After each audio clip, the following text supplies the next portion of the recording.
In that 5th chapter of 2 Samuel, the 17th to the 25th verses, there is the story of the defeat of the Philistines at the hands of David.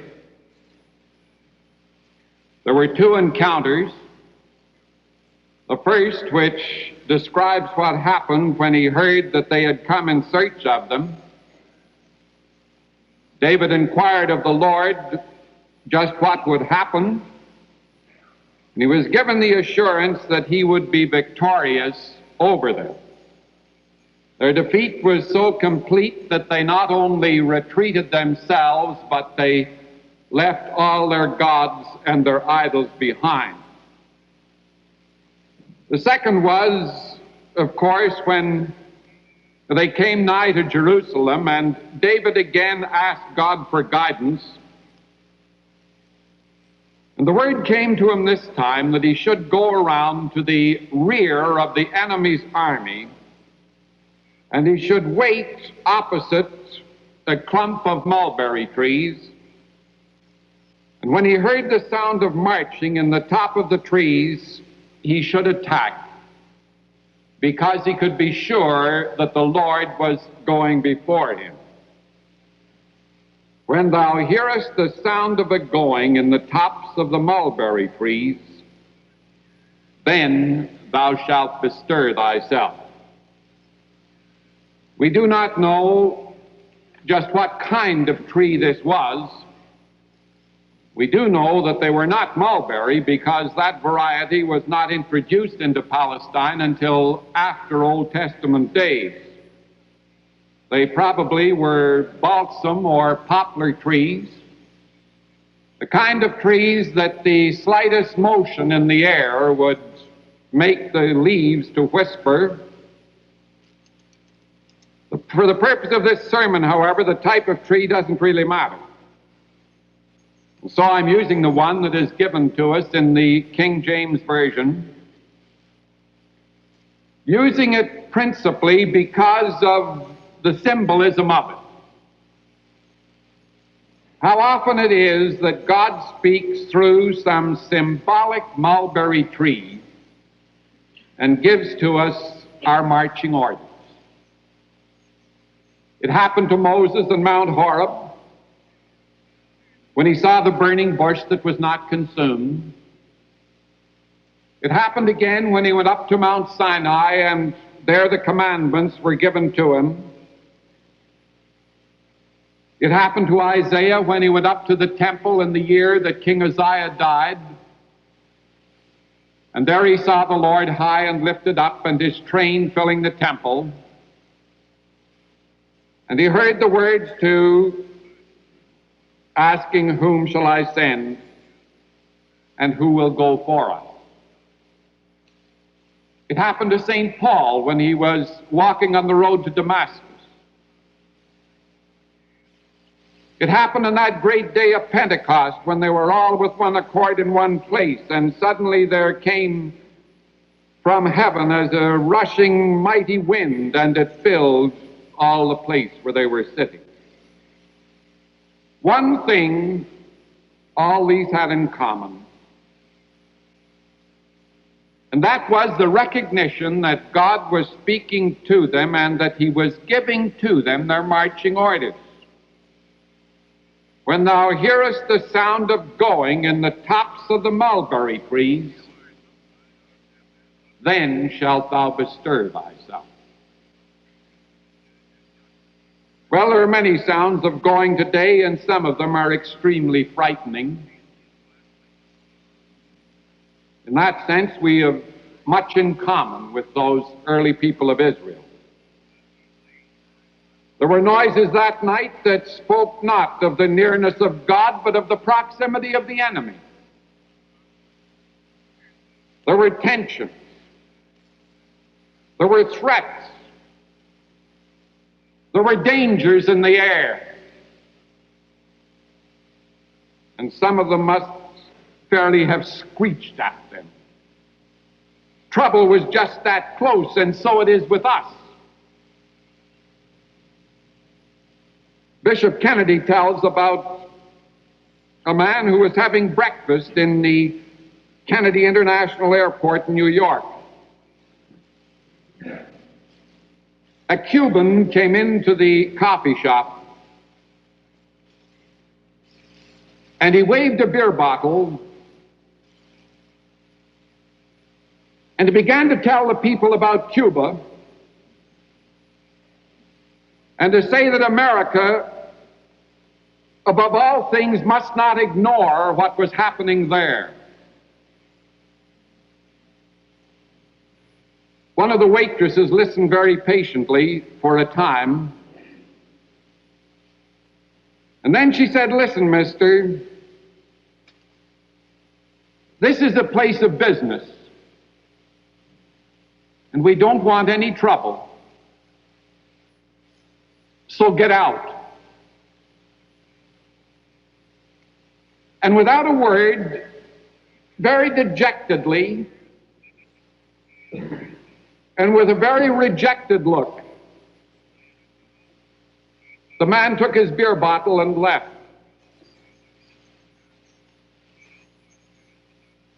And nearly every person in that coffee shop turned to the finishing of his breakfast,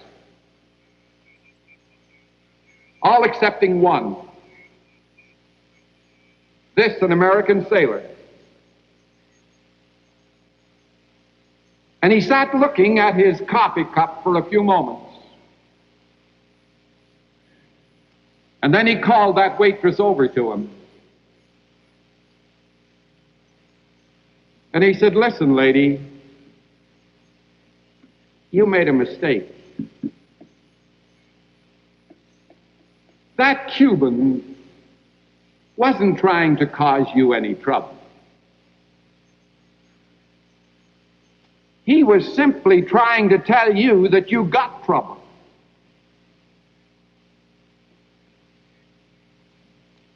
Now, there's a lot in that story. So many things that are happening we just can't sweep under the rug. So many things we can't get rid of them by simply saying, "Look, mister, this is a place of business. We don't want any trouble, so get out. Leave us alone." This world just doesn't leave people alone. They either become a part of the challenge, they either become a part of what's happening up there in the mulberry trees, or they'll be flattened by it sooner or later. How easy it would be if you could just say, "We don't want any trouble, so get out." That Cuban represented a problem for America, and because he represented a problem for America, he represented a problem for every community in America, and he represents a problem for every one of us, because no man is an island. Every person's a part of the main. And we got trouble. Cuba is just one of them. The war in Vietnam is another. The nervous state of the Middle East is another. All indicating how difficult it is for people to live together in peace, and how difficult it is to get nations to outlaw the deadly folly of war. The world knows that it doesn't dare let the Third World War start, and yet it continues to play with matches around the powder kegs. We got trouble.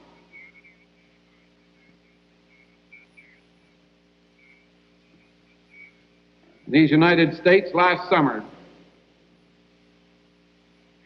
city after city filled with bloody riots, as people cried for justice.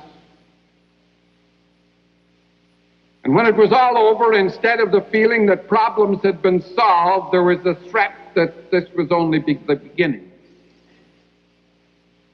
And that probably the threat of black power might take the place of the previous goal of integration. We got trouble. Tremendous work needs to be done in the slums and in the inner city. hospitals, schools, colleges, universities, because of inflation and the need for expansion and other causes, they find themselves very much pressed for the need for funds. And yet they can't get those funds because we happen to be living in a day when it seems to be essential that we spend billions of dollars for instruments of death that are out of date even before they leave the drawing table.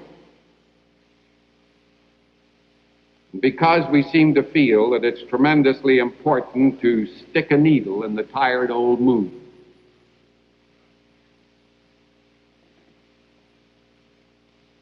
We got trouble. All the time, families are falling apart and moral standards are being trampled almost beyond recognition. And at a time when the church is needed, probably more than it ever was before, it's struggling for its life.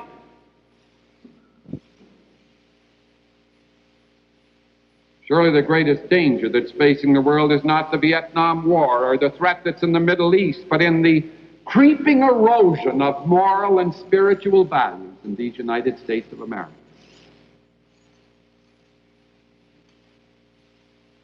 I read of a manufacturer of asbestos who built his home right across from the minister's.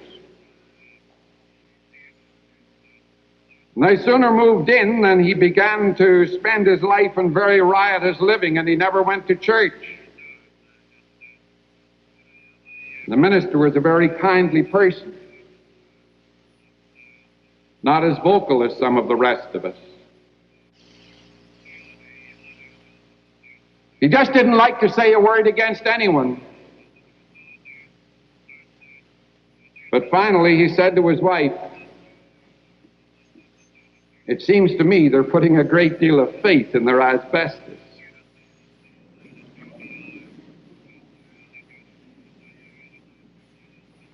Well, some of them are going to a place where I don't think it's going to help them much. But we've a world that's been drifting more and more to that kind of faith, and it's frightened.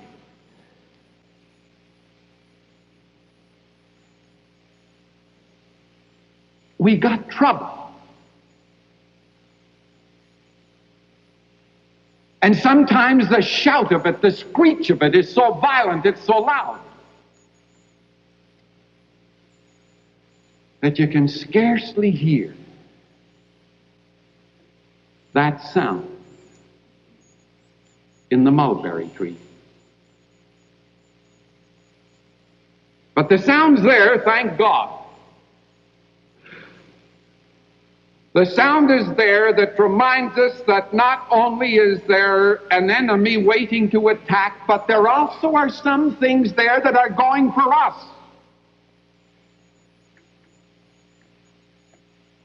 I believe that one of the most important is the church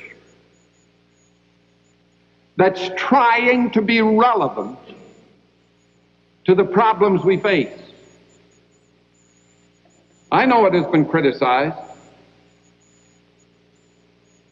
I know the church has been criticized for going into areas where some church members felt that it ought not to have gone. But I know personally a goodly number of the leaders of the church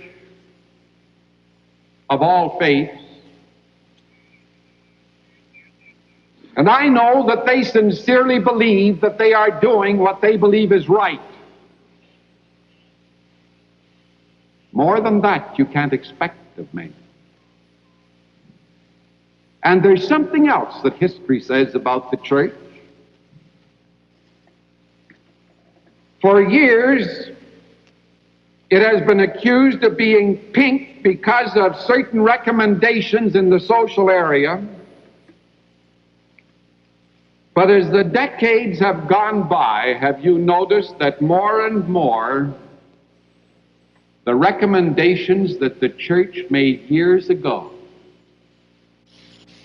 have been becoming a part of the laws of the land?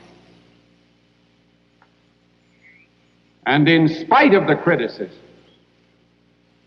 I believe that Henry Pitney Van Dusen was right when he said, with all its divisions, its inadequacies, its apostasies, the world Christian movement today is the greatest power for the uplifting of humanity.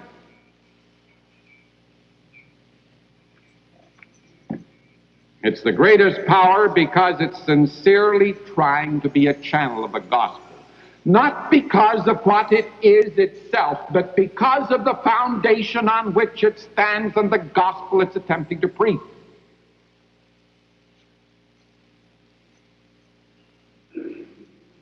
And because we know that every time that civilization has turned against that, you have the same description of things that you find back in the book of Genesis, where it says it was without form and void, and there was darkness on the face of the earth.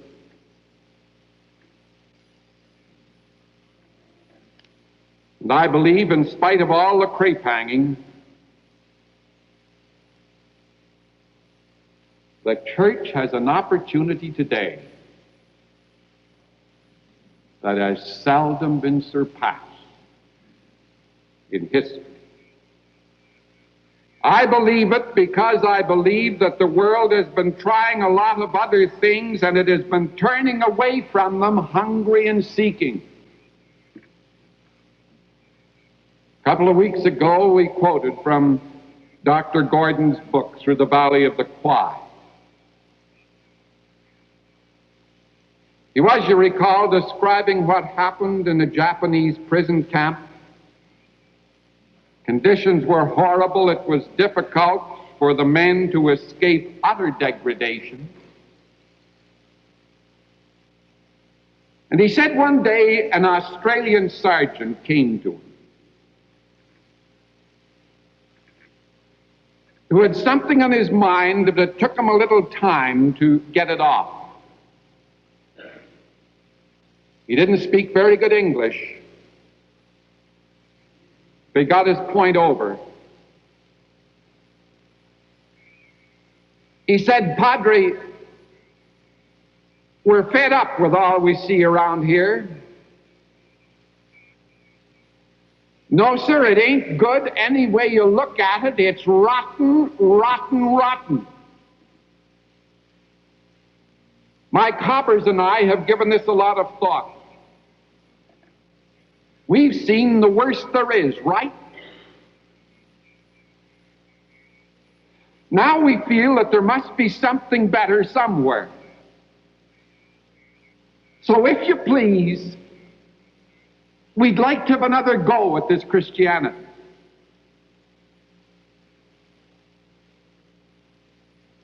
And if you read the book, you remember that in some miraculous way, the Spirit of Christ got into that camp. And they stopped stealing from one another, they stopped stealing from the living, and they stopped stealing from the dead.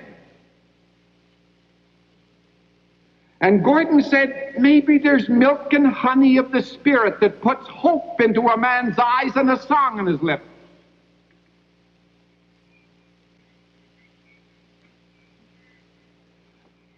I believe there's a sound in the mulberry trees, if you will, which says that with all the things that are being tried by both youth and the elders of today, there's a hunger in the heart of man for that hope and for that song. And as the years go on, instead of it diminishing, it's getting louder.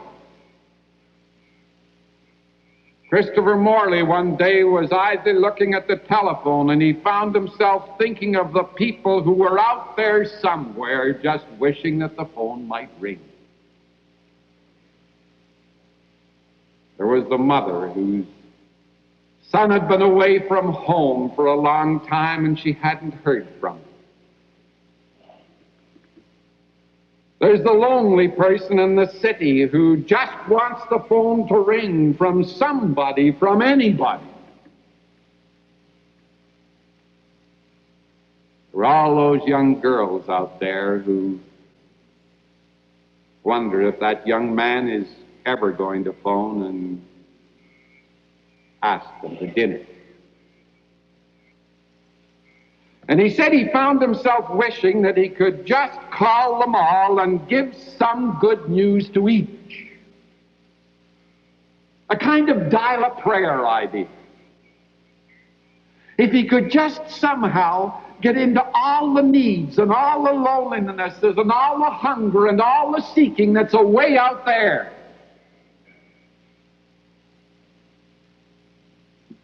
If we could only do it as a church. Our United Presbyterian Church is trying to do a little. When you look at some of the statistics, they look somewhat imposing. Overseas, we have 273 elementary schools, we have 29 colleges, we have 327 missionary teachers, we have 15,426 national teachers, we have over 346,000 students, we have 54 missionary doctors, we have 931 national doctors related to the church, we have over 1 million in and out patients. We have in this country day schools and colleges and missionaries. We have 22 seminaries in foreign lands. We have 7 missionaries and seminaries in our own lands. But the tragedy is that we haven't had enough money even to stand still. That's the tragedy. Do you know that today in New York, we have 80 areas that are just hungry for hospitals, schools, church in our foreign work alone. We have 67 young people, fully qualified, fully trained to go into that work. You know how many we can afford to send this year? 37.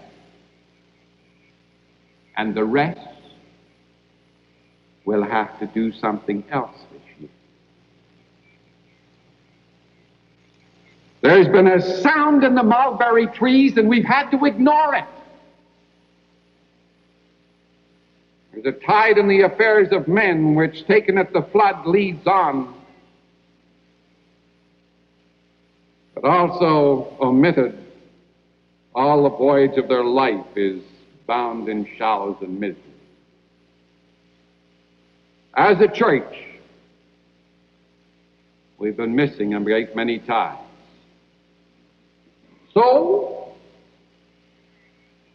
this year we're going to have to ask you for an increase. Oh, you knew I was going to get around to it. You knew that sooner or later one gets to the last of the sermon for which the first is made. But one couldn't sleep with his conscience today if he didn't do it. And although we're not asking the members of the radio congregation to help support this church, we are asking the members of the radio congregation to help to support this radio ministry and also to help support the benevolences of this church. For our own congregation, what a generous job you did with the 50 million fund, and what great things are being done all over the world because of your generosity. We didn't ask you for an increase in our budget last year because of that fund, but we can't go on sparing you for 2 years in a row, not with the problem of inflation and the problems of rising cost. I hope you had a happy holiday, but it's over. Think about it prayerfully. And remember what Clement said one time, let us not merely seem to believe and pay attention while we are being exhorted by the elders, but also when we've gone home, let us remember the commandments of the Lord. When you go home, think about this, talk about it. It's said that a group of businessmen in London went to pay their respects to one of their number that had died. They knew that he was in very bad financial straits when he died. And so one of them went around to each and every mourner, and he said, "I'm sorry, 20 pounds. How sorry are you?" Something of the same procedure is followed in the weddings in Greece. Guests pin money on the bride. Isn't that a lovely practice?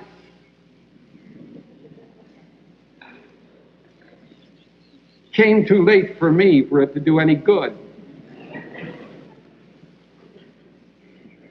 But they pinned money on the bride, and they would put a little note like this: "I'm happy, $10. How happy are you?"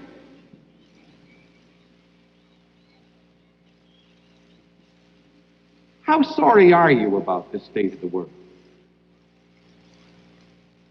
How happy are you that we've got the privilege of at least helping in a little way to do something about it?